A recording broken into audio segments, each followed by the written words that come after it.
Hi, how are you today? Good, thanks. How are you? And how's everyone? Well, fantastic. Thank you so much for joining us tonight.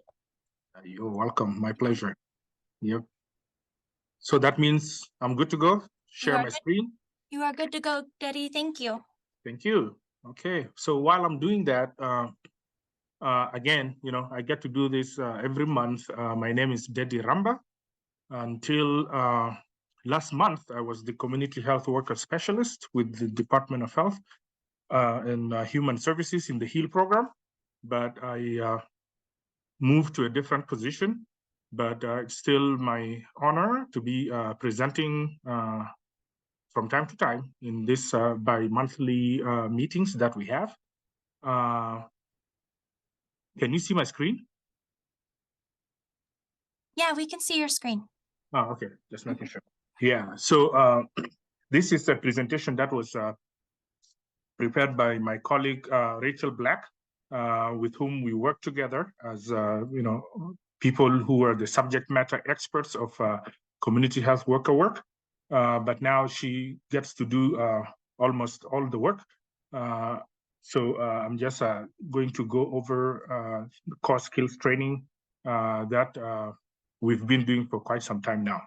So the first slide is just letting you know that she's the program lead, she's the coordinator of this whole program. I used to be the facilitator, which means that I was the one facilitating the core skills training. And we had a supervisor at the time I joined, it was Rebecca, now it's Olivia. So as you can see, the core skills training is offered through the HEAL program. We are going to be hearing later on from people from Office of Health Equity about maybe the certification and state certification. But the training that we offer currently is a program certification. So we don't want to mix the two up. So there's a program certification, which is done through the core skills training, but then the work of the state certification is still in the process. And for a person to receive the program certification, you have to go through one of these. First of all, there's the core skills training. The core skills training is not in isolation. After you're done with the core skills training, or you actually don't have to be done. At the same time, you can also be doing what is called the supplemental course. You can take that. And then there's also a grandfathering option for a person to receive the program certification. So these are the three ways by which we do the core skills training in the HEAL program. So let's start with the core skills training. First of all, it's not only the HEAL program that offers the core skills training. As you can see to the left, the core skills training is also offered by Southern Utah University, by Utah State University, Moab Extension, and they also have a cohort in Spanish, and there's a cohort for Native Americans in the different languages. And then we also have the Association for Utah Community Health. It offers also core skills training. And then we have the Utah Refugee Education and Training Center. It offers the same core skills training. So I used to facilitate, well, until now I'm facilitating for the HEAL program. And I also used to facilitate for the Utah Refugee Education and Training Center. But this is going to be the last training that I'll be facilitating because of my new position. But as you can see, the training is about 90 hours and it's spread over 12 weeks time. It's self-paced. We let people go through the modules on their own, and we meet every 2 weeks most of the time, but sometimes the gap is 3 weeks. But our schedule is that we meet on the first and the third Tuesday of the month. So around the same time from 6 to 8 p.m. So just like the bi-monthly usual meetings, but we are meeting on the Tuesdays that we don't have the bi-monthly usual bi-monthly meetings.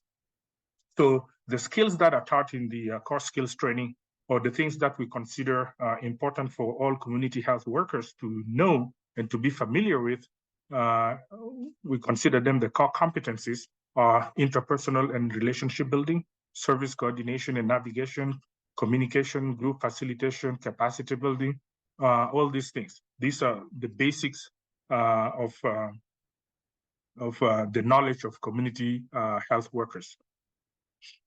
And feel free, if you have a question, just come off of mute and then just shoot the question.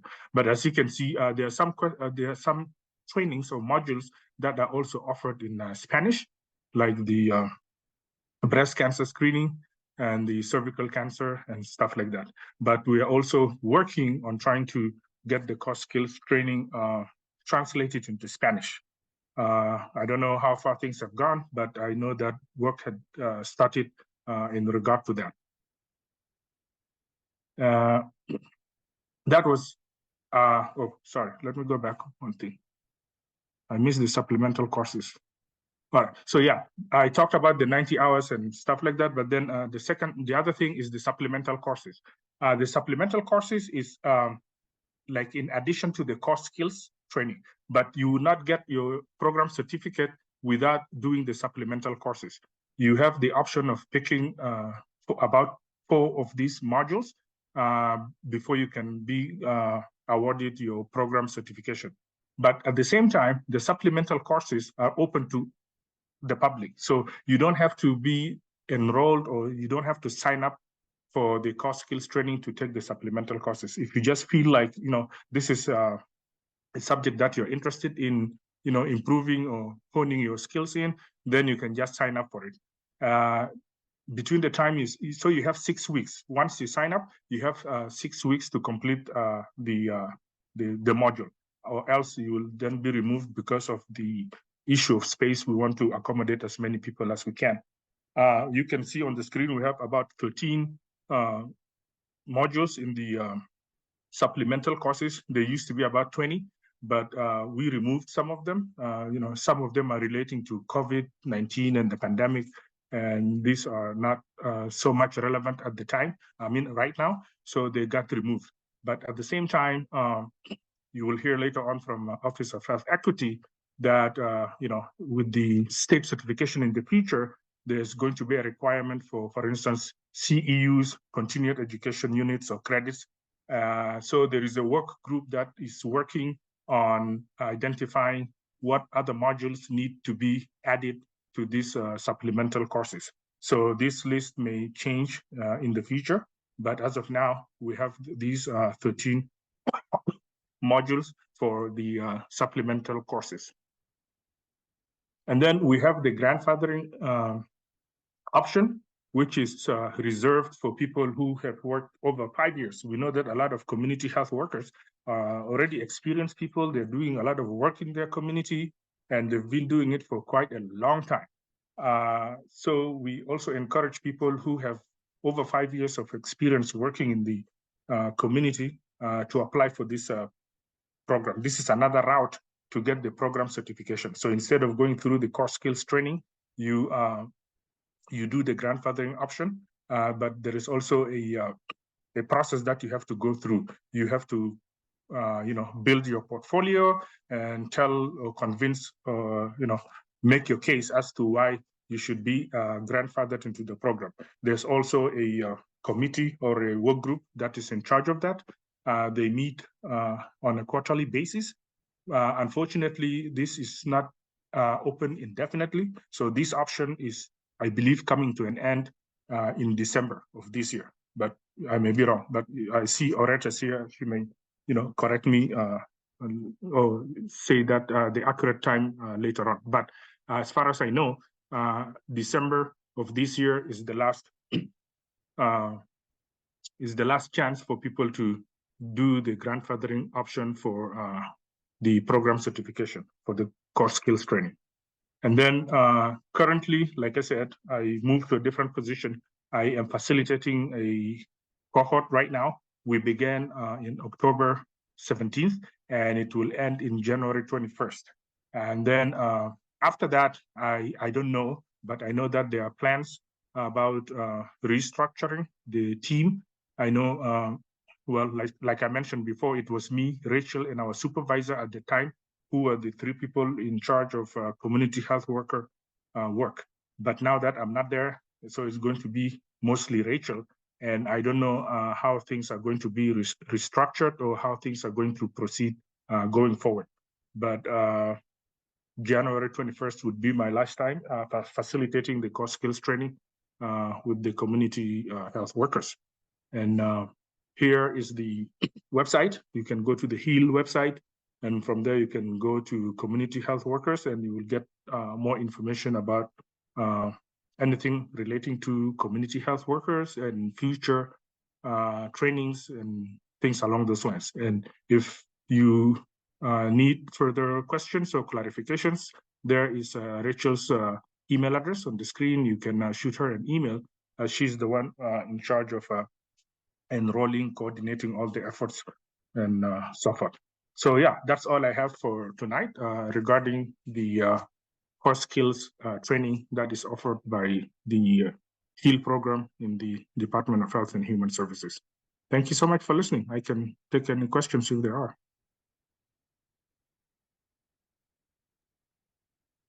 Thank you so much, Dedi. Thank you, Shauna. Yeah. Does anyone have any questions